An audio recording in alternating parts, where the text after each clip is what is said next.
Which visual effects will occur as a result of laser exposure depends how much energy strikes the eye. As mentioned earlier, this depends on the power of the laser, how much the beam spreads out, how far away the laser is, and very importantly, whether it is day or night. Let's look at these effects.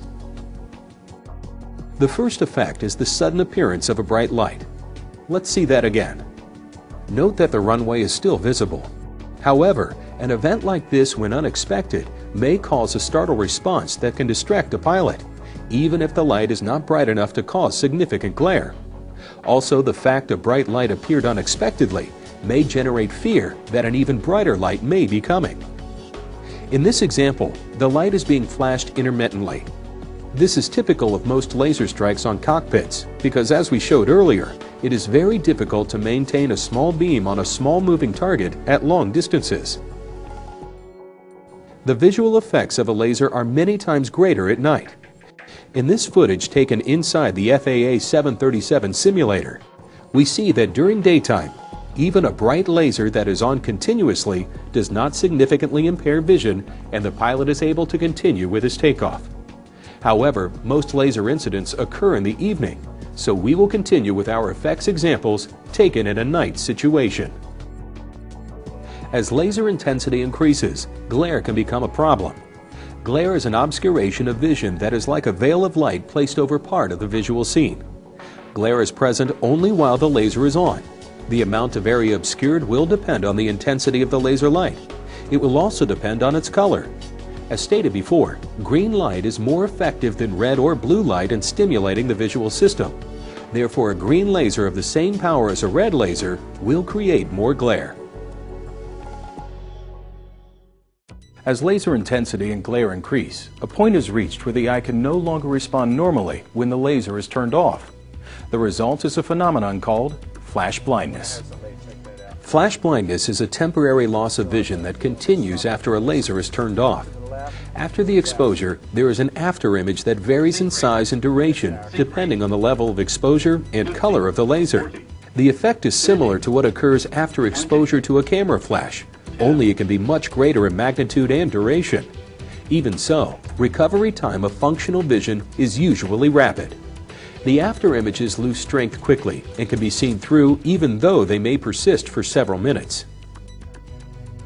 This illustrates safety distances for the visual effects from a green laser pointer of maximum legal power of 5 milliwatts.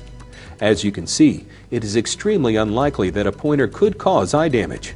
The pointer would have to be within 50 feet of the pilot and maintained in focus on one spot on the retina for several seconds. Even though damage is unlikely, a laser pointer can produce the other visual effects at significant distances. The effects vary with range, with the strongest effect, flash blindness, occurring at the closest range. Are common pointers the only laser threat? Unfortunately, the answer is no. There are more powerful laser devices that are handheld and look very similar to regular pointers. These devices are not in the same class as laser pointers and are required in the U.S. to have safety features regular laser pointers do not. Some handheld lasers available on the open market are 100 times more powerful than the average laser pointer. They are also more expensive, but unfortunately, as technology improves, the prices are dropping. A recent ad for a 400 milliwatt handheld laser listed the price at $900. Although they are typically marketed for professional use, they are available to anyone who has the money to pay for them. How can I tell I am being illuminated by a laser? The most obvious distinction is that the laser light is of one bright color. The most common colors are green and red as shown here. In contrast, searchlights, spotlights, and landing lights of other aircraft are white in appearance. Besides educating pilots, the FAA and the Department of Defense are also conducting research to better understand laser effects on pilot performance and to develop procedures to minimize the effects. Working together, they have outfitted a 737 simulator with both red and green lasers that track realistically as the aircraft maneuvers. All of the in-the-cockpit scenes in this video were shot in this simulator. The outcome of this research has discovered that pilots subjected to laser events quickly learn the extent of the visual effects from exposures and how to work around them, even in the most challenging flight situations. The FAA, working with the DoD, is also exploring the possible use of laser eye protection, or LEP, in commercial aviation. Military pilots already wear LEP in laser hazard areas. LEP can block one or more wavelengths of laser light. Here the LEP filter removes the green light, as seen in the upper right part of the pilot's windscreen. The second filter blocks the red laser and has a different effect on the displays. Drawbacks to wearing LEP is that it makes the outside scene darker and alters the appearance of the cockpit's instrumentation and symbology. However, as shown here, despite the visual penalties, wearing laser eye protection may be a viable alternative to attempting other strategies to cope with the strike. A couple of things that the pilot should remember when they're illuminated at a laser illumination is do not rub your eyes. Do not look into the beam. That's in areas that you can immediately help resolve some of the problem. If you can't look away from it, shield your eyes. Look down at your flight instruments. Turn your background lights up. This is a problem that some pilots have experienced to where they have been illuminated, they haven't been able to shield their eyes quickly enough, and they haven't been able to see their background lights on their instruments. Don't leave them down, turn them up.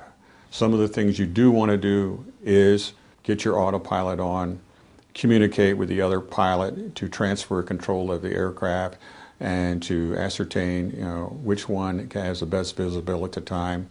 Make sure that you've contacted the tower. Make sure that you have control space for you to go fly into while you're resolving your vision impairment problems.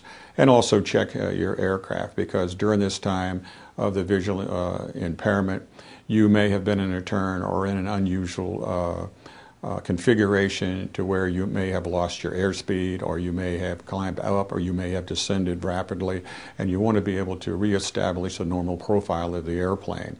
So this is why it's important to get your autopilot on, so it'll help restabilize the airplane while you're checking out what are the configurations that the aircraft is in now and what you want to return it to. So do make sure that you communicate, and communications is probably one of the most important things you can do. There will always be new challenges to overcome to ensure flight safety. Becoming aware of laser illuminations has become one of them. Laser illumination should not evoke startle, and the information in this video should be used to guide an appropriate response. Help the FAA by reporting these incidents per the FAA Advisory Circular 70-2. Additional information may be obtained from these web addresses listed on the screen. Approach W173. Yes, problem with people showing green lasers off at hotel roof out here about 10 mile out. W173, no reports. They say you have one flipped up. Yes, sir, just plain as could be. We're just about over the hotel now, wherever it's coming from, but we're coming right up on top of it. W173, roger, so just off to your right quarter mile? Can't really tell. W173, roger, and said it was green, and just on the final, I'll pass that on, I guess. Yeah, we were on about a 10-mile final, and it was definitely bright green and trying to go